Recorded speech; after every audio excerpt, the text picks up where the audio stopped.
아내를 내치는 휴서에 먹물이 채 마르지도 않은 밤, 시어머니 최씨 부인과 남편 박진성은 포목전 안채의 횃불을 밝히고 새 며느리 분이를 맞이하는 잔치를 벌였습니다. 마을 사람들을 불러 술상을 차리고 비단까지 풀어놓은 채 10해 동안 저 가게를 키운 것이 모두 자기네 궁이라 떠벌렸습니다. 그러나 잔치가 가장 떠들썩해지던 순간 그들이 내민 어음의 인장이 더는 효력을 갖지 못한다는 말이 떨어졌습니다.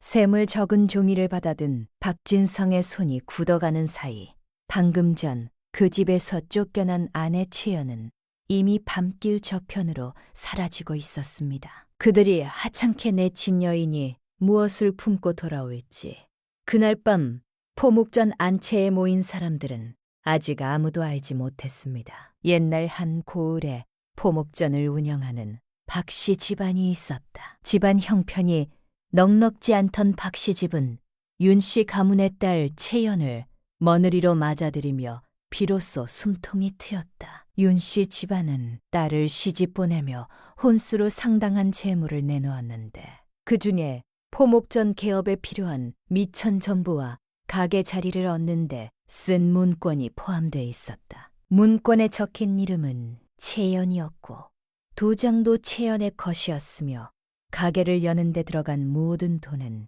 채연의 친정에서 나온 것이었다. 밥씨 집안 사람들만은 그 사실을 끝내 알지 못했다.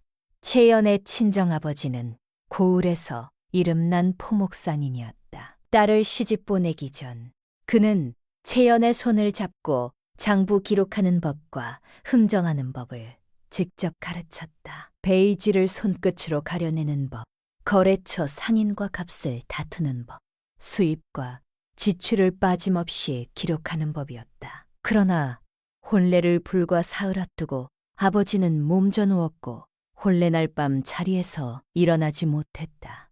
병석에서 아버지는 채연의 손을 꼭 쥐며 말했다. 이 문권은 네 것이다. 누가 뭐라 해도 이 종이가 진실이다. 이번에는 네 이름을 네가 지켜라. 채연은 그 말을 가슴에 새겼다. 아버지가 남긴 낡고 다른 장부 한 건을 자물쇠가 달린 문권, 괴짝에 문관 함께 넣어두었다. 그것이 모든 것의 시작이었다. 그리고 이듬해봄 아버지는 세상을 떠났다.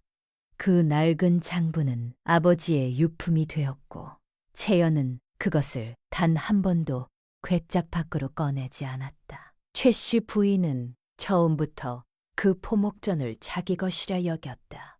며느리가 가져온 것은 집안 것이고 집안 것은 곧 내 것이다. 그것이 최씨 부인의 셈법이었다. 입 밖으로 낸 적은 없었으나 행동 하나하나에 그 생각이 배어 있었다. 가게 문서에 채연의 이름이 들어간 것도 딸의 이름을 빌린 것일 뿐이라 여겼고 가게가 번창할수록 자신이 훌륭한 며느리를 잘 부린 덕이라 생각했다. 아들 박진성도 어머니의 뜻을 따랐다. 장애나가 사람들을 만날 때면 이 포목전이 자신이 맨당에서 일으킨 것이라 말했고 자신의 안목과 수완으로 키운 가게라 자랑했다. 말을 듣는 사람들 중 일부는 고개를 끄덕였고 일부는 그렇겠거니 하며 지나쳤다. 박진성은 그것으로 충분했다. 어느 해 가을 포목전에 큰 손님이 찾아왔다.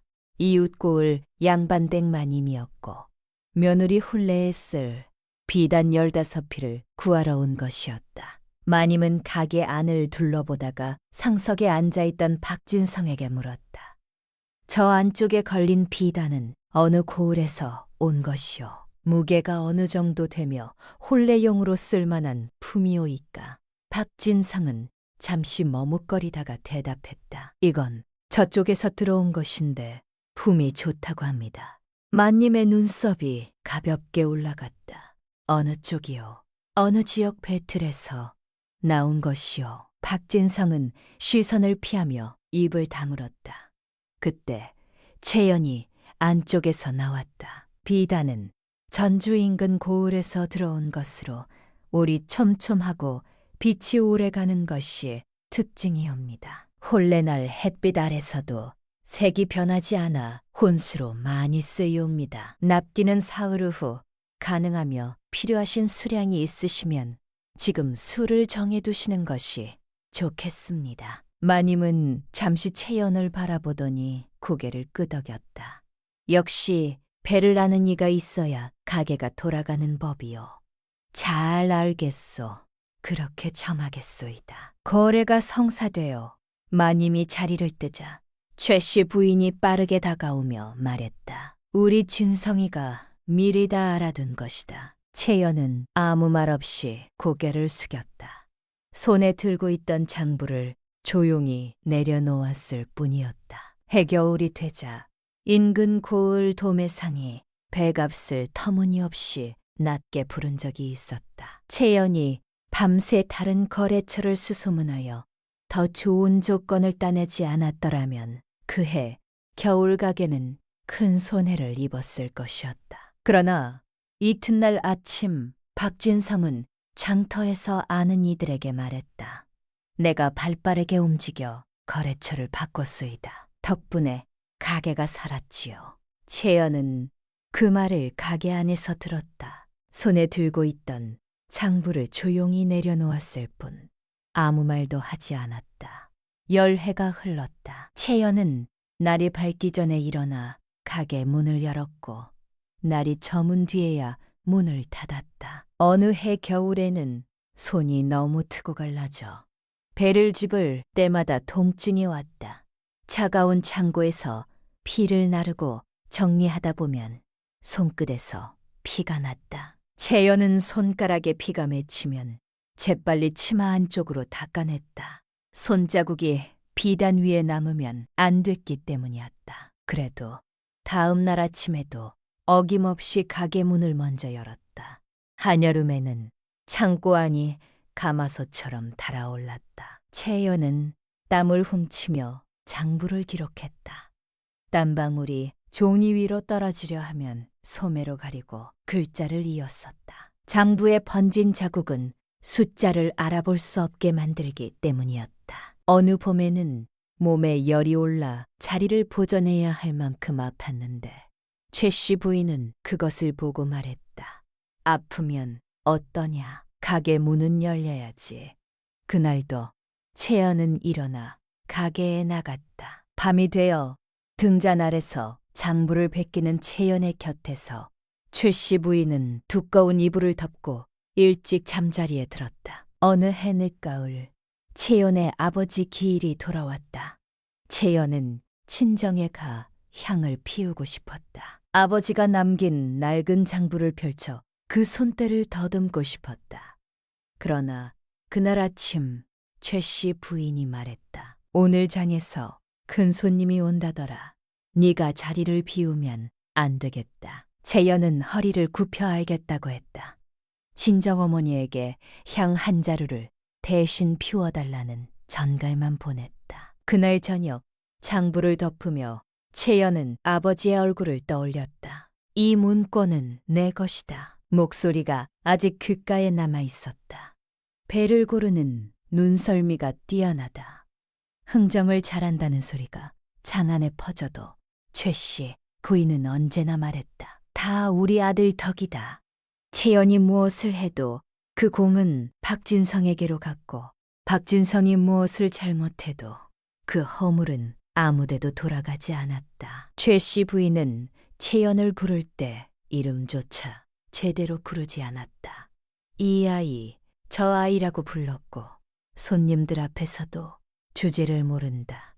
시키는 대로나 해라. 집안 살림도 못하는 것이 가게 일에 입을 놀린다는 말을 거침없이 내뱉었다. 채연은 그 말을 들으면서도 등을 굽히지 않았다.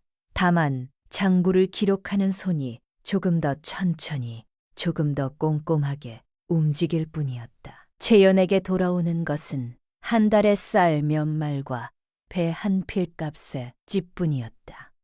그마저도 떼이는 달이 수없이 많았다. 어떤 달에는 최 씨 부인이 가게 수입이 적었다며 품짓을 반으로 줄이기도 했고 어떤 달에는 그마저도 다음 달로 미루었다. 채연은 그럴 때마다 아무 말도 하지 않았다. 항의해도 달라질 것이 없었고 그 에너지를 장부를 기록하는 데 쓰는 것이 나았다. 처음 달에 받은 품짓은 역전단 한 딕이었다. 최 씨 부인이 던져주듯 내밀며 말했다. 이걸로 만족해라. 어차피 집안 살림이 내 살림 아니냐. 채연은 그 엽전을 받아 아무 말 없이 문권 괴짝 안에 넣었다. 버리지도 않고 쓰지도 않고 그냥 넣어두었다. 이것을 받던 날의 감각을 잊고 싶지 않았다. 10해의 세월이 쌓이는 동안 채연은 한 가지 일을 빠짐없이 해왔다. 가게에서 돈이 나갈 때마다 최 씨 부인이 비단도포를 맞출 때마다 박진성이 사냥말을 살 때마다 그 어음과 셈을 적은 문서를 따로 챙겨두었다. 거래처 사님과 나눈 문기도 따로 묶어두었고 장부도 2벌을 써서 한 벌은 가게에 두고 한 벌은 자물쇠가 달린 문권 괴짝에 넣어 친정나들이 때 어머니의 손에 맡겼다. 채연이 문서를 가져올 때마다 친정어머니는 딸의 손을 보았다. 갈라지고 굳어진 손마디, 붉게 튼 손끝이었다. 어머니는 아무 말 없이 문서를 받아 챙겨두었다. 얼마나 더 참을 것이냐고 묻고 싶었지만 남편의 유언이 생각났다. 네 이름을 네가 지켜라. 어머니는 입을 다물고 대신 약 사발을 꺼내 딸의 손에 약을 발랐다. 채연은 그 손길을 받으며 아무 말도 하지 않았다. 그렇게 10해가 쌓였고 문권 괴짜가는 점점 두꺼워졌다. 무렵 박진성에게 새로 눈을 맞춘 여인이 생겼다. 고을 아전에 먼 친척이라는 분이라는 여인으로 얼굴이 고왔고 말이 달코했다. 분이는 처음 박진성의 집을 방문했을 때 안치를 구경하는 척하며 창고 쪽을 유심히 살펴보았다. 필들이 가지런히 쌓인 창고를 보며 박진성에게 조용히 물었다. 이 가게 문권은 누구 이름으로 되어 있소이까? 박진성은 어깨를 으쓱하며 답했다. 그런 것은 따질 것 없소이다. 분이는 고개를 끄덕이며 작게 미소 지었다. 그 눈빛에는 수줍음이 없었다. 날 저녁 분이는 친정으로 돌아가 아버지에게 말했다. 박진성 서방이 꾸린다 하는데 직접 물어보니 그 사람은 문권이 누구 것인지도 모르는 눈치였습니다.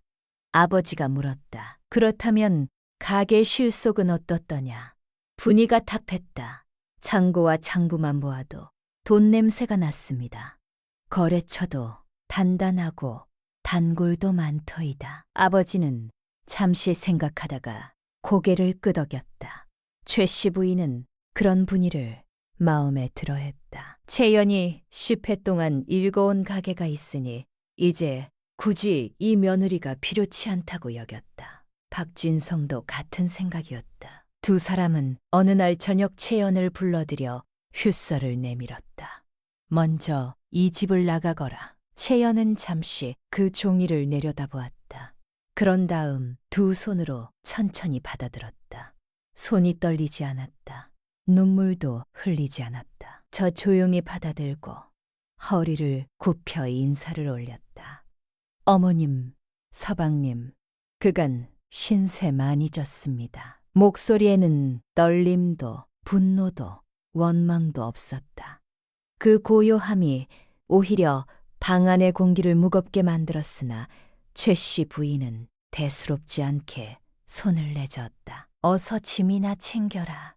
채연은 그 말에 더 이상 대꾸하지 않고 방을 나섰다. 채연이 떠나던 날 저녁 친정어머니가 마중을 나왔다. 채연은 문서 보자기 하나를 들고 친정 쪽으로 발걸음을 옮기다가 잠깐 멈추었다. 보목전 쪽을 한 번도 돌아보지 않았다. 옷보따리도 없었고 폐물도 없었다. 가게에서 쓰던 물건들은 모두 두고 나왔다. 가져가야 할 것은 이미 열해 전부터 한 장 한 장 챙겨두었고 그것은 지금 문서 보자기 안에 들어 있었다. 친정어머니가 조용히 물었다. 괜찮으냐? 채연은 고개를 끄덕였고 그것이 전부였다. 두 사람은 말없이 어둠 속을 걸었다. 그날 밤 최 씨 부인과 박진성은 포목전 안채에 잔치를 크게 벌였다. 온 고을 사람들을 불러 새 며느리 분이를 소개하는 자리였다. 횃불이 환하게 타올랐고 술독이 열렸으며 비단필이 풀려 손님들에게 나누어졌다. 최 씨 부인은 화려한 비단 치마를 입고 멀리에 굵은 금비녀를 꽂은 채 손님들 사이를 누비며 웃음을 뿌렸다. 박진성은 상석에 앉아 이 가게가 자신이 열해 동안 빚단 흘려 키운 것이라 다시 한번 떠벌렸고 사람들은 그 말에 고개를 끄덕이며 술잔을 들었다. 분이는 수줍은 듯 웃으며 그의 곁에 앉아 있었다. 그러나 그 눈빛은 이따금 창고 쪽을 향했다. 잔치가 무르익을 무렵 최 씨 부인이 사람을 보내 채연을 불러들였다. 마지막 인사나 하고 가거라. 그것이 전갈의 전부였다. 채연은 친정어머니의 눈빛을 보았다. 어머니는 아무 말 없이 고개를 끄덕였다. 채연은 수수한 흰 치마 저고리 차림으로 조용히 잔치마당에 들어섰다. 사람들의 시선이 일제히 그녀에게 쏠렸다가 흩어졌다. 웅성거림이 조금씩 작아지더니 곧 다시 커지며 파도처럼 밀려왔다. 채연은 표정을 고정한 채 앞만 바라보며 발걸음을 옮겼다. 최 씨 부인이 단상 앞에서 채연을 향해 손짓했다. 채연아, 이리 오너라. 오늘 여기 온 분들께 마지막 인사나 드리고 가거라. 목소리에는 여유가 넘쳤고 사람들 앞에서 채연을 세워두려는 의도가 분명했다. 채연은 마당 한복판으로 걸어나가 모든 손님들을 향해 조용히 허리를 굽혔다. 그리고 최 씨 부인을 향해 다시 한번 허리를 굽혔다. 어머님, 편안한 밤 되십시오. 목소리에는 떨림도 분노도 원망도 없었다. 고요함이 마당의 공기를 묘하게 무겁게 만들었고 몇몇 손님들이 불안한 듯 서로 눈을 교환했다. 최 씨 부인은 그 눈빛을 알아채지 못하고 손을 내저었다.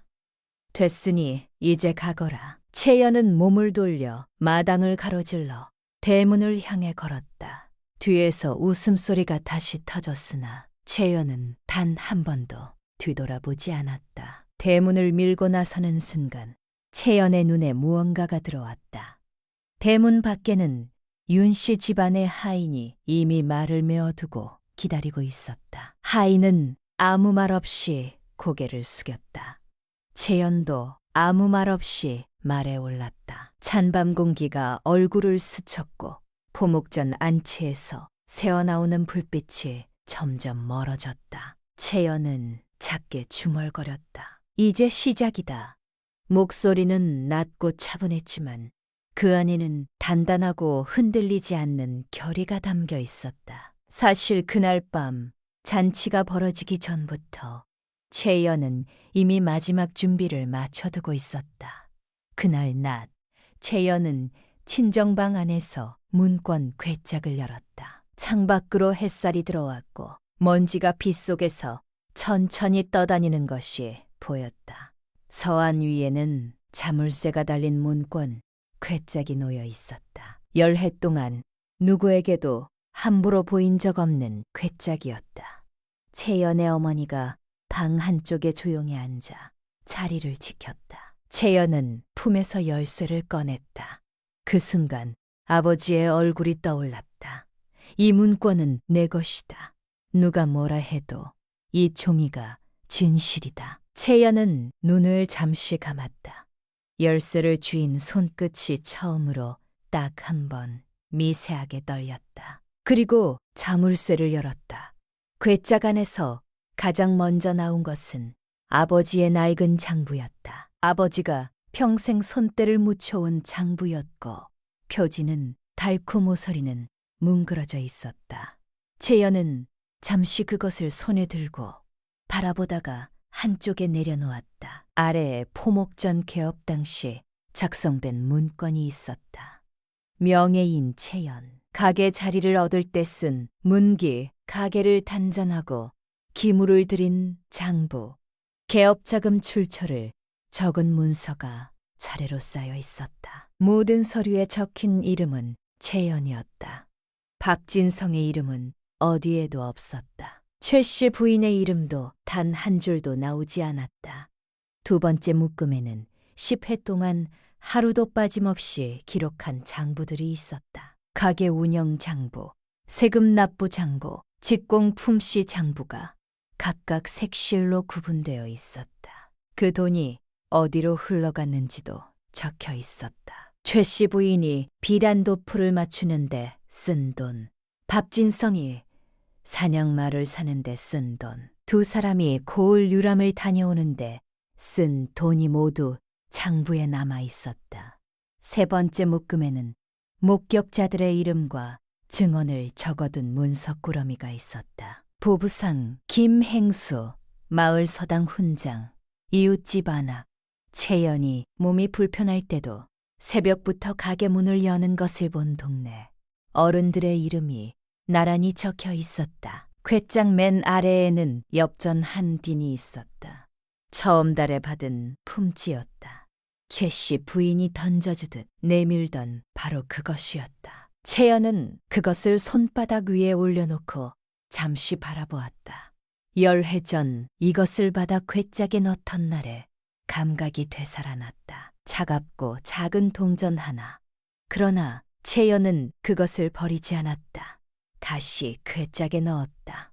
아직은 아니었다. 채연은 궤짝을 닫고 자물쇠를 채웠다. 그런 다음 윤생원을 맞이했다. 윤생원은 채연의 친정아버지와 오래 교분이 있던 선비로 관아의 사정에 밝고 고을에서 신망이 두터운 이였다. 채연은 궤짝을 그의 앞에 열어 보이며 천천히 입을 열었다. 생원님, 저는 가게를 되찾고 싶습니다. 그리고 10해 동안의 일을 바로잡고 싶습니다. 윤생원은 문기를 꼼꼼히 살피며 장부를 넘겼다. 눈빛이 점점 날카로워졌다. 명의가 모두 아씨 것이옵니다. 그런데 실제 운영과 수익은 누가 가져갔사옵니까? 시어머니와 전 서방이 가게를 자기들 것처럼 운영했고 제 도장으로 어음을 발행하여 10해간 큰돈을 빼갔소이다. 윤생원은 어음 사본을 자세히 들여다보며 하나씩 표시했다. 비단 도포값, 유람 경비, 말 구입비가 줄줄이 나왔다. 이것은 명백히 재물을 다투는 일이옵니다. 종중회의와 관아 두 곳에 동시에 청원을 올리면 능히 되찾을 수 있을 것이오. 관아에까지 죄를 묻고 싶습니다. 돈만 돌려받는 것이 아니라 제대로 책임지게 하고 싶소이다. 채연의 목소리에는 흔들림이 전혀 없었다. 인장 신고는 이미 하셨사옵니까? 네, 생원님께서 제 뜻을 받아 관아에 올려주셨지요. 윤생원은 잠시 그녀를 바라보다가 고개를 끄덕였다. 준비를 정말 철저히 하셨군요. 최 씨 부인과 박진성, 그리고 새 며느리 분이는 그날 밤 무엇이 시작됐는지 전혀 알지 못했다. 그들은 여전히 크게 웃고 떠들며 성공적인 잔치에 도취돼 있었다. 잔치는 절정에 달했고 마당 곳곳에서 웃음소리가 끊임없이 터져나왔다. 술잔이 부딪는 소리와 고기 굽는 냄새와 사람들의 떠드는 목소리가 뒤섞여 귀를 때렸다.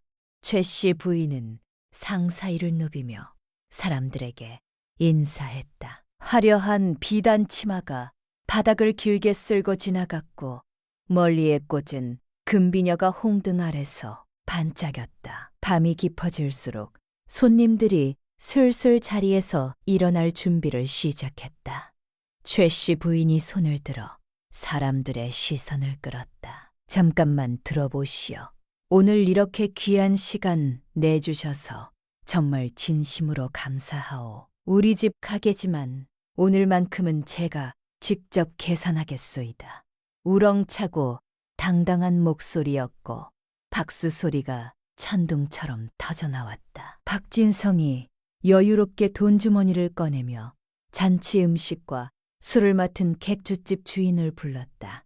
객주집 주인이 샘을 적은 두툼한 종이를 들고 조심스럽게 다가왔다. 잔치상, 음식값, 술값, 악공 품질, 손님들에게 풀어준 비단값에 고깃값까지 모두 합쳐 총 1200랭이 나왔소이다. 박진성은 고개를 끄덕이며 전혀 대수롭지 않다는 듯 어음을 꺼내 단단하게 건넸다. 붉은 인장이 찍힌 어음 표면이 홍등 불빛에 반짝였다. 객주집 주인이 어음을 들어 살피다가 이상한 표정으로 고개를 갸웃거렸다. 잠깐, 이 인잔이 채연아 씨 것 아니오이까? 박진성은 여전히 여유롭게 웃으며 대답했다. 그렇소. 원래부터 그 도장으로 거래해왔지 않소이까? 객주집 주인은 멋뭇거리다가 품에서 종이 한 장을 꺼냈다. 오늘 저녁 관아에서 기별이 왔소이다. 이 인장이 오늘부로 효력을 잃었다 합니다. 명의인 채연아 씨를 대리하여 윤생원께서 직접 첨언을 올리셨다. 하오, 박진성의 얼굴에서 미소가 서서히 사라지며 굳어졌다. 이마의 식은댐이 맺히기 시작했다. 다른 어음을 서둘러 꺼냈으나 역시 같은 인장이었다. 최 씨 부인이 이상한 기운을 감지하고 재빨리 다가왔다. 목소리를 낮추어 아들에게 속삭였다. 지금 무슨 일이냐? 인잔이 막혔습니다. 채연 쪽에서 관아에 청원을 올린 것 같소이다. 최 씨 부인의 입술이 가늘게 떨렸다. 그런 법이 어디 있어? 우리 가게인데. 객주집 주인은 공문을 다시 내밀었다. 부인 문건에 적힌 명예인이 따로 있다 하니 저로서는 어쩔 도리가 없습니다. 최 씨 부인은 순간 채연의 차갑게 고요하던 눈빛이 멀릿속에 떠올랐다. 잔치마당을 나서며 허리 굽혀 인사하던 그 표정이었다. 등골이 서늘하게 식어내려가는 느낌이 들었다. 그녀는 비단 주머니를 급하게 열어 역전을 한 움큼 꺼내들었다. 치러야 할 돈은 1200낭이었으나 꺼내든 엽전을 세어보니 200낭도 되지 않았다. 최 씨 부인은 멀리에서 금비녀를 빼어 객주집 주인에게 내밀었다. 이것을 보태겠소. 이것도 샘에 보태주시오. 주인은 난처한 표정으로 물러섰다. 부인, 이것이 진품인지 소인이 알 수가 없어서요. 게다가 이 자리에서 물건으로 셈하는 것은 저로서도 어렵습니다. 최 씨 부인은 손에서 가락지를 빼어 손목에서 놀이개를 풀었다. 이것도 있어. 이만하면 되지 않겠소. 주인은 고개를 저었다. 죄송하나 이 자리에서 값어치를 매길 수 없으니 외상으로 기록하는 수밖에 없습니다. 손님들의 시선이 사모님에서 차츰 다른 무언가로 바뀌고 있었다. 최 씨 부인은 그 시선을 느꼈다. 분이가 당황한 표정으로 조심스럽게 다가오며 비단 주머니를 열었다. 저도 조금 보태겠습니다. 하지만 그것도 100랭이 채 되지 않았다. 상석에 앉아있던 상인회 어른이 난처한 표정으로 자리에서 일어나며 주머니를 꺼냈다. 제가 200랭 보탤게요. 1명, 2명씩 손님들이 돈을 모았지만 1200랭에는 턱없이 부족했다. 결국 상당 부분이 외상으로 남았고 객주집 주인은 단호하게 말했다. 나머지는 사흘 안에 주셔야 하오. 늦으시면 곤란하오. 박진성이 떨리는 손으로 외상 문서를 받아 품에 구겨 넣었다. 손님들이 어색하게 자리를 떠났고 불편한 인사들만 오갔다. 반 시즌도 되지 않아 마당은 텅 비어버렸다. 남은 것은 어질러진 술상과 반쯤 탄 횃불뿐이었다. 하인들이 조용히 정리를 시작했고 아무도 말을 걸지 않았다. 박진성이 낮은 목소리로 중얼거렸다. 채연이가 한 것이다. 인장을 막은 것도 윤생원을 부른 것도 채연이가 미리 준비한 것이다. 그것도 오늘 이날을 겨냥하여. 최씨 부인은 대답하지 않았다. 분이는 구석에 서서 손끝을 만지작거리고 있었다. 얼굴에서 수줍음이 완전히 사라진 자리에는 계산하는 눈빛이 남아 있었다. 고요하고 차가웠던 눈빛이 다시 떠올랐다. 잔치마당을 나서며 허리 굽혀 인사하던 그 표정이었다. 그것이 체념이 아니라 기다림이었다는 것을 최씨 부인은 이제야 깨달았다. 이튿날 아침 가게 문을 열자 평소 단골 손님이 찾아와 배 한 피를 구하려 했다. 최씨 부인은 창고 문을 열었다. 팔다 남은 배 몇 필만 쌓여 있었고 납품 상인에게서 새 물건이 들어오지 않은 창고는 예상보다 훨씬 비어 있었다. 손님은 고개를 갸웃거리다 돌아갔다. 한 시즌 뒤 단골 납품 상인이 사람을 보내왔다. 이번 달 어음이 효력을 잃었으니 배를 보낼 수 없다는 전갈이었다. 최씨 부인은 직접 달려가 따졌으나 상인은 관아의 공문을 내보이며 물러서지 않았다. 이런 법이 어디 있어? 우리가 10해 동안 거래한 사이 아니오. 상인이 담담하게 대답했다. 부인, 문권 명예인이 따로 있으니 저로서도 어쩔 수 없는 일이오이다. 제가 채연아 씨 모르게 부인께 물건을 보냈다가 나중에 말이 나오면 저까지 연루되는 것이오이다. 날 오후 인근 고을에서 들어오기로 한 큰 주문이 있었다. 혼례에 쓸 비단 10필을 미리 주문해 둔 객이었다. 최씨 부인이 직접 나가 맞았으나 창고에는 내놓을 물건이 없었다. 객은 어이없다는 표정으로 돌아섰다. 이게 무슨 유명한 포목전이란 말이오. 오늘 맞추기로 한 것 아니었소이까. 이런 일이 벌어지면 배상을 해야 할 것이오. 최씨 부인은 사정을 설명하려 했으나 말이 나오지 않았다. 주문은 그렇게 날아갔고 박진성은 창고 앞에 주저앉아 아무 말도 하지 못했다. 저녁 무렵 직공 2명이 찾아왔다. 이번 달 품시지 아직 지급되지 않았다는 것이었다. 최씨 부인은 곧 주겠다고 달랬으나 직공들은 믿는 눈치가 아니었다. 다음 날 아침 그들은 나타나지 않았다. 직공 중 나이든 아낙 하나가 짐을 싸며 낮은 목소리로 말했다. 10해 동안 우리 품삯을 제때 챙겨준 이는 채연아 씨였습니다. 그 아씨가 없는 이 가게는 저로서는 믿을 수가 없소이다. 최씨 부인은 그 말에 입이 다물어졌다. 반박할 말이 없었다. 그 뒤로 이틀이 더 지나자 납품 상인 2곳에서 밀린 대금을 갚으라는 독촉이 왔다. 엄을 써주려 해도 인장이 막혔으니 받아줄 리 없었고 현금은 없었다. 최씨 부인이 소리를 질렀지만 상대는 물러서지 않았다. 날 저녁 구울 장터에 소문이 퍼지기 시작했다. 생선 파는 안악, 기름 파는 상인, 염색집 주인이 저마다 한마디씩 보탰다. 포목전, 관아 봉인이 붙는다는 얘기 들었소이까. 사모님이라 불리던 분이 잔치 자리에서 샘을 못 치렀다더이다. 애초에 며느리 손으로 돌아가던 곳 아니었어. 주인이 바뀌었으니 그렇게 될 줄 알았지. 거짓과 사실이 뒤섞였지만 소문은 눈덩이처럼 불어났다. 최씨 부인에게 면박을 당했던 이들은 입가에 씁쓸한 웃음을 달았고 그 이야기는 다음 날 장터에서 더 크게 돌아왔다. 그런데 사흘째 되는 날 아침 뜻밖의 일이 생겼다. 장터에서 수십 년을 알고 지낸 단골 상인 하나가 포목전을 찾아온 것이었다. 을에서도 신만이 두터운 이였다. 그가 최씨 부인에게 조용히 말했다. 부인, 내가 도와드릴 수 있소이다. 배를 좀 외상으로 넣어드릴 테니 일단 가게 문을 다시 열어보시오. 최 씨 부인의 눈빛이 처음으로 밝아졌다. 손을 덥석 잡으며 감사하다고 했다.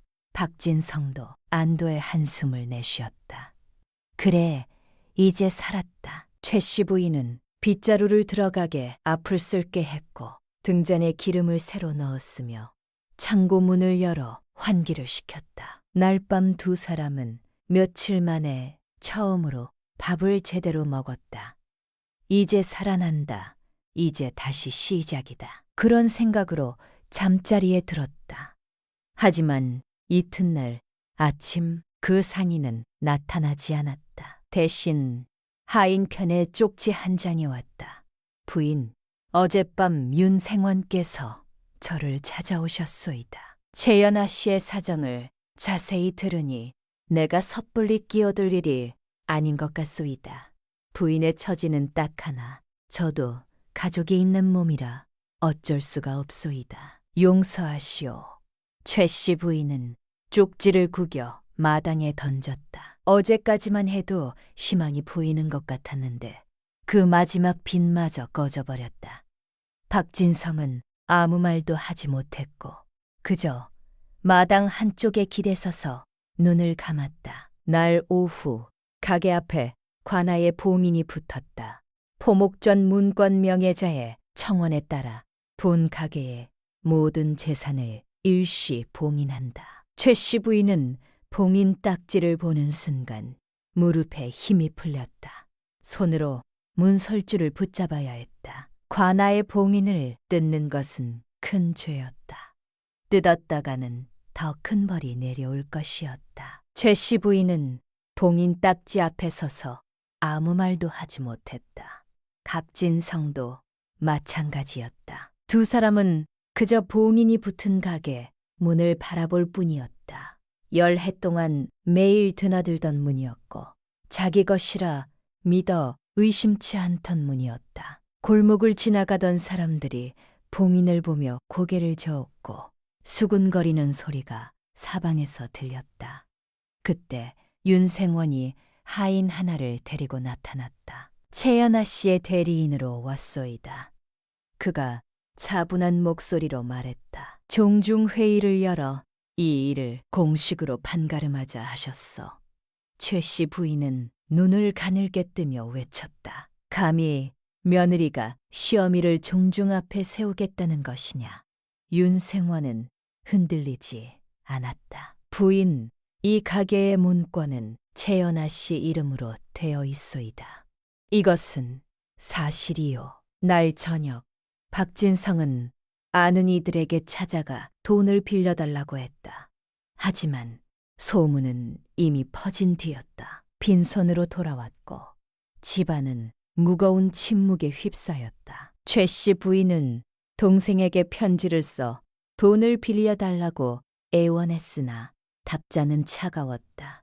누이도 며느리에게 그렇게 잘해주었어야 했어. 이제 와서 남매 타령을 해봤자 아무 소용이 없소이다. 며칠이 지나자 납품 상인들이 줄줄이 독촉 사람을 보내왔고 집 대문에도 관아의 봉인 딱지가 붙었다. 나졸이 직접 방문해 가재도구 목록을 하나하나 꼼꼼하게 작성했다.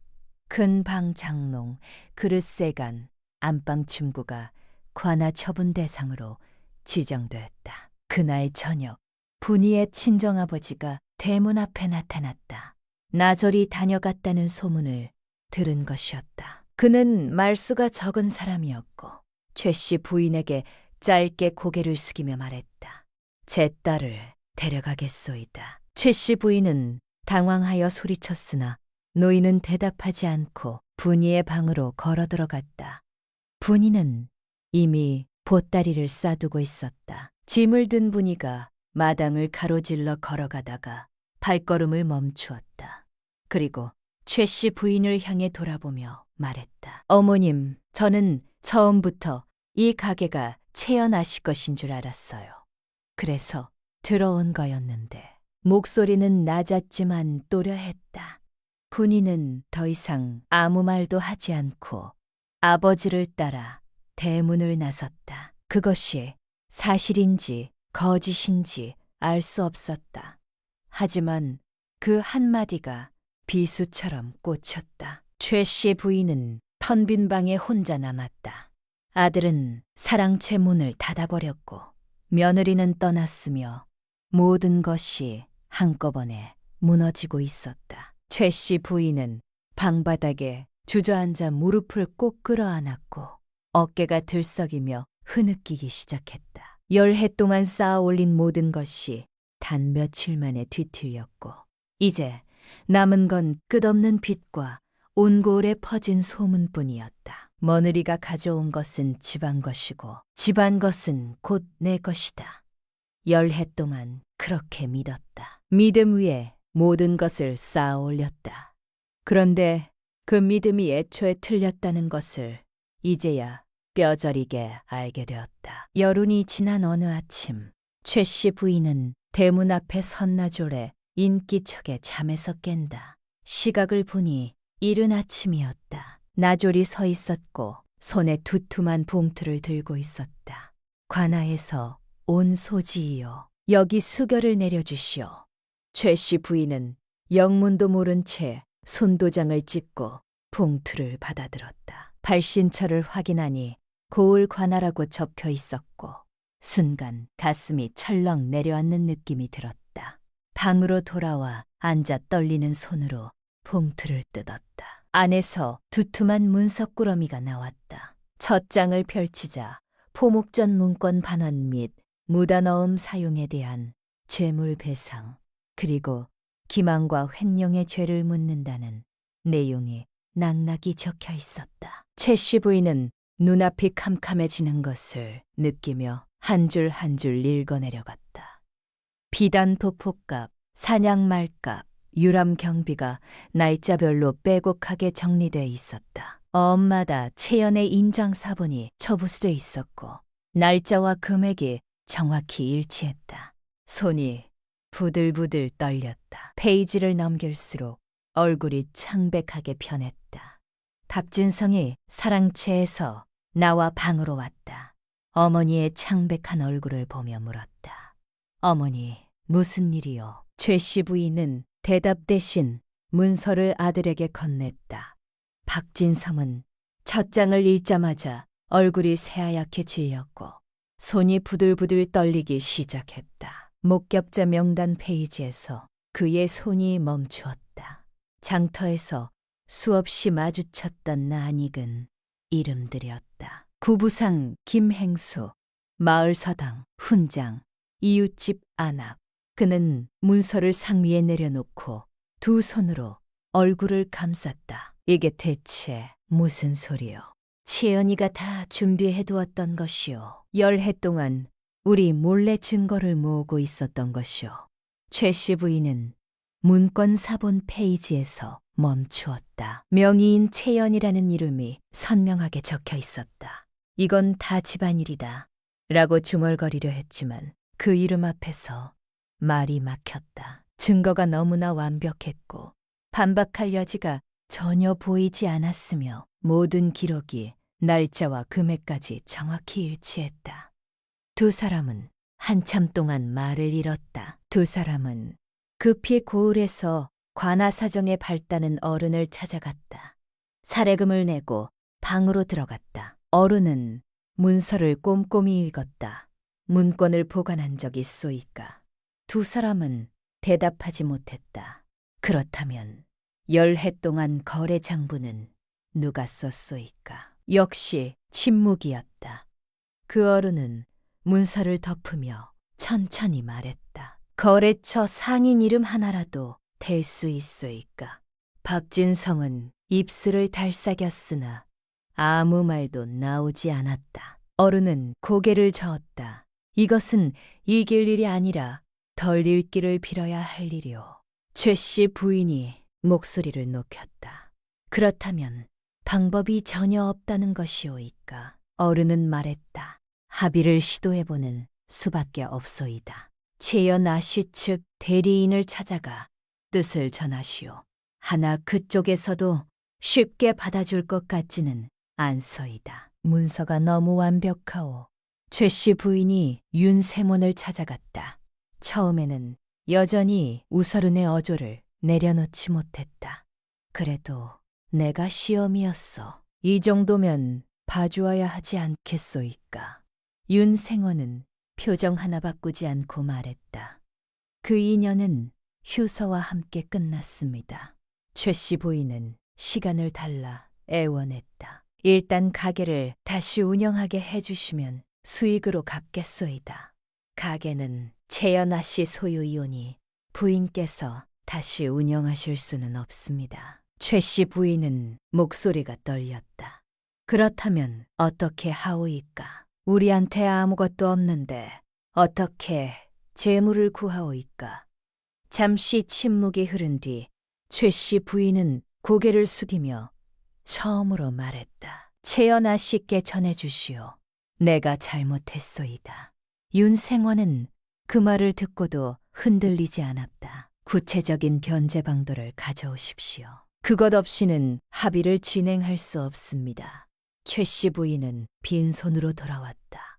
고을 장날 아침 박씨 집안 종중회의가 마을 서당에서 열렸다. 종중 어른들이 차례로 자리를 잡았고 관아서리 하나가 한쪽에 앉아 회의를 지켜보았다. 최 씨 부인과 박진성은 한쪽에 앉았고 그 맞은편에 채연이 흰 치마 저고리 차림으로 친정어머니와 함께 조용히 들어와 자리를 잡았다. 열해 만에 처음으로 두 사람이 같은 자리에서 마주 앉았다.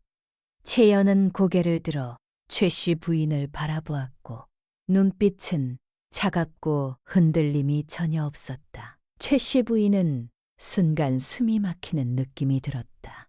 채연은 문권 괴짝을 앞에 놓았다. 뚜껑을 열자 종중 어른들의 시선이 일제히 그쪽으로 쏠렸다. 윤세원이 문서를 하나하나 꺼내 읽었다. 포목전 개업 문건, 명의임 채연, 가게 자리 문기, 그 위에 적힌 이름도 채연, 개업자금 출처 문서, 모두 윤 씨 친정에서 나온 것. 종중 어른들이 문서를 돌려보며 무거운 침묵이 흘렀다. 최 씨 부인이 목소리를 높였다. 우리 집안이 열해 동안 피땀 흘려 운영한 것이오. 문권이야 그렇다 해도 실제로 가게를 키운 것은 내 아들 아니오.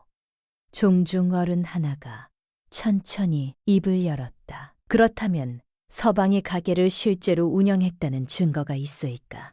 그때 박진성이 자리에서 일어났다. 표정에는 결연함이 담겨 있었다. 제가 직접 말하겠소이다. 저는 열해 동안 이 포목전을 이끌어 왔소이다. 거래처를 직접 뚫고 손님을 직접 데려왔소이다. 윤생원이 조용히 입을 열었다. 그렇다면 서방님께서 주로 거래하시던 배납품 산인의 이름을 말씀해 주시겠소이까? 박진성은 입을 열려다 멈추었다. 윤생원은 계속 말했다. 가장 질 좋은 배를 대던 상인이 어느 마을 사람이었소이까? 박진성의 눈이 흔들렸다. 지난 가을 배값이 오를 때 거래처를 어떻게 바꾸셨소이까? 침묵이 흘렀다. 3개월 외상을 허락해주던 상인이 누구였소이까? 박진성은 입술을 달싹였으나 아무 소리도 나오지 않았다. 장부는 창고 어느 칸에 보관하셨소이까? 박진성은 고개를 숙였다. 방안이 서서히 싸늘하게 가라앉았다. 그 침묵이 어떤 말보다 더 크게 울렸다. 그때 문이 열리며 보부상 김행수가 안으로 들어왔다. 그는 뜰 아래에 꿇어 입을 열었다. 소인이 10회 동안 이 포목전에 물건을 납품했소이다. 흥정은 채연아 씨가 직접 하셨고 샘도 채연아 씨가 치르셨소이다. 박서방 어른께서 가게 안에 계신 것을 본 적이 거의 없소이다.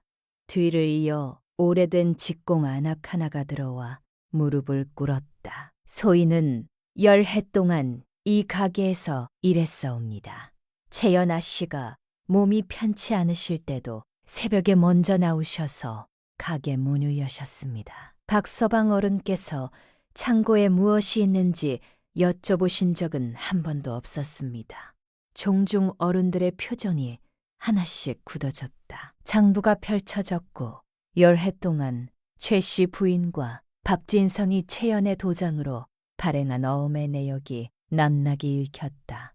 비단 도포값, 사냥말값, 유람 경비. 숫자가 쌓일수록 방 안의 공기가 무거워졌다.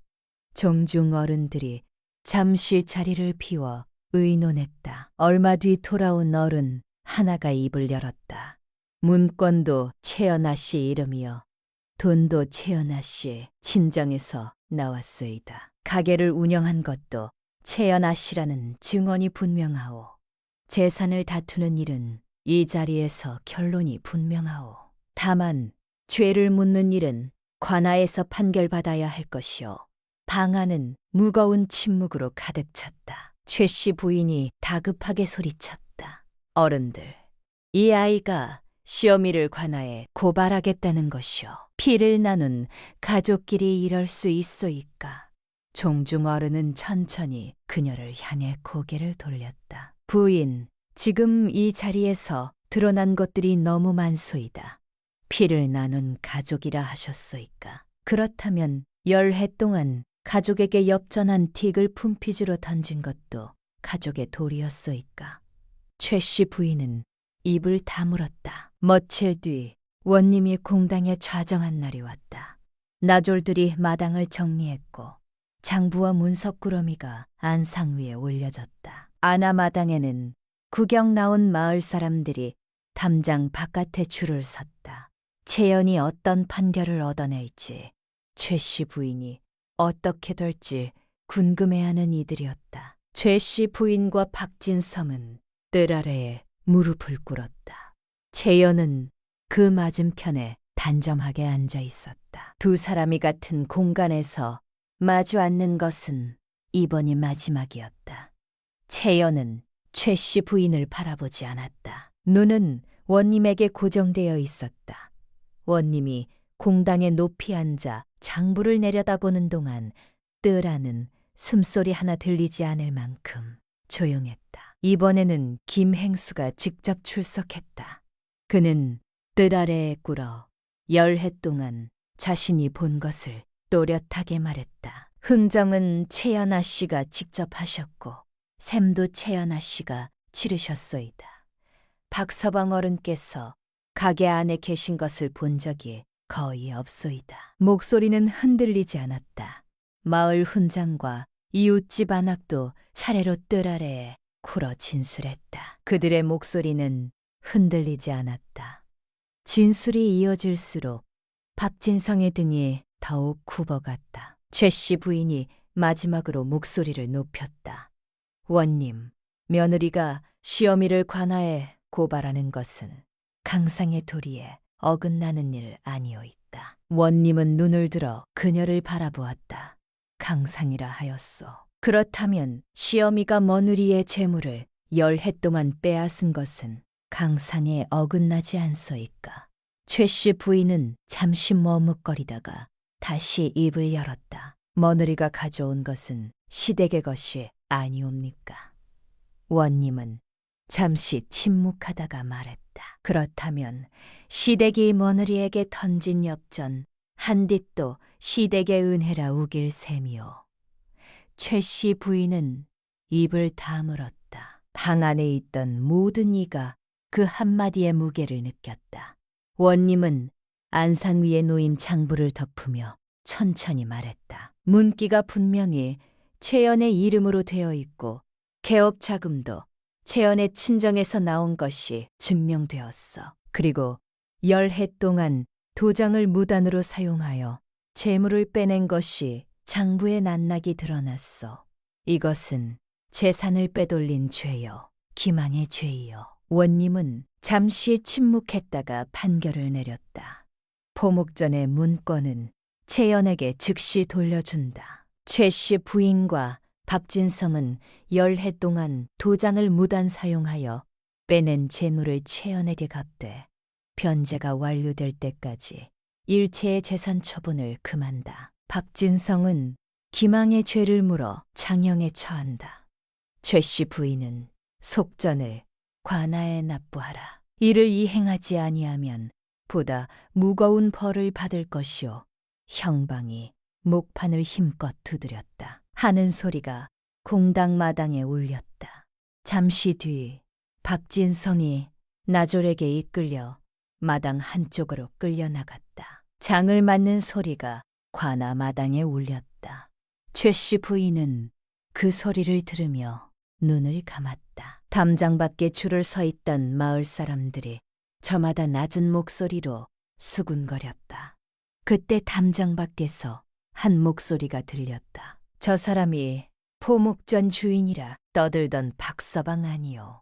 박진성은 그 소리를 들었지만 고개를 들 수 없었다. 10해 동안 상석에 앉아 사람들의 잔을 받았고 자신이 가게를 일으켰다. 큰 소리쳤다. 그러나 거래처 상인 이름 하나 대지 못했고 지금은 뜰 아래 엎드려 있었다.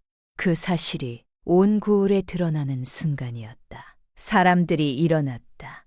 채연은 문서 보자기를 들고 윤생원과 함께 자리를 나갔다. 최씨 부인과 박진썸을 한 번도 돌아보지 않았고 뒷모습은 흔들림이 없었다. 최씨 부인이 채연의 뒤를 따라가며 울부짖었다. 채연아, 제발 한 번만 봤다오. 내가 정말 잘못했어. 채연은 걸음을 멈추었다. 천천히 고개를 돌려 최씨 부인을 바라보았다. 두 사람의 눈이 마주쳤다. 10해 만에 처음으로 제대로 마주친 눈빛이었다. 채연은 아무 말도 하지 않았다. 대신 품에서 작은 것을 꺼내 최씨 부인 앞당 땅바닥에 천천히 내려놓았다. 엽전 한 딘이었다. 10해 전 처음 달에 받은 품질, 던져주듯 내밀던 바로 그것이었다. 말이 필요 없었다. 무슨 의미인지 알았다. 채연은 시선을 거두고 몸을 돌렸다. 이제 관아의 판결대로 하십시오. 어머님은 더 이상 저의 시어머님이 아니십니다. 그리고 걸었다. 뒤를 돌아보지 않았다. 최씨 부인은 땅바닥에 놓인 엽전 한 디를 한참 바라보았다. 눈물이 뺨을 타고 흘러내렸다. 관아마당을 지나가던 사람들이 힐끔거리며 쳐다봤지만 아무도 다가오지 않았다. 최씨 부인은 손을 뻗어 엽전을 집어들었다. 차갑고 작은 동전이었다. 이것이 10해 품비의 전부였다. 매일 새벽에 일어나 문을 열고 밤늦게 장부를 베끼고 아파도 가게에 나왔던 10해의 값이 이것이었다. 최씨 부인은 한참을 그것을 손에 쥐고 있다가 조용히 땅바닥에 다시 내려놓았다. 박진성은 벽에 기대서서 고개를 숙였다. 두 사람 모두 움직이지 못했다. 한 해가 흘러 계절은 다시 겨울이 왔다. 채연은 포목전 문을 열고 들어서며 직공들에게 인사했다. 직공들은 가지런히 고개를 숙였다. 예전에는 볼 수 없던 모습이었다. 최씨 부인 밑에서 일할 때 직공들은 눈치를 보며 일했고 불만을 품은 채 묵묵히 지냈다. 지금은 달랐다. 채연은 그날 품핏 꾸러미를 하나씩 직접 건넸다. 젊은 직공 아낙 하나가 두 손으로 꾸러미를 받으며 고개를 깊이 숙였다. 아씨, 어머니 약값을 낼 수 있게 되었습니다. 감사합니다. 채연은 조용히 고개를 끄덕였다. 당연히 받아야 할 것을 받은 것이오. 이 가게에서 일한 만큼은 반드시 돌아갈 것이오. 직공은 다시 한번 고개를 숙이고 자리로 돌아갔다. 채연은 그 모습을 바라보다가 서안 위에 장부를 폰다. 아버지가 가르쳐준 방식 그대로였다. 가게는 날로 번창했다. 단골 손님들이 돌아왔고 먼 고을에서도 채연의 포목전 이야기를 듣고 찾아오는 이가 생겼다. 보부상 김행수는 새로 들인 비단피를 내려놓으며 조용히 말했다. 이제야 제자리를 찾았구나. 같은 겨울 최 씨 부인은 고을 외곽의 좁은 새방에서 살았다.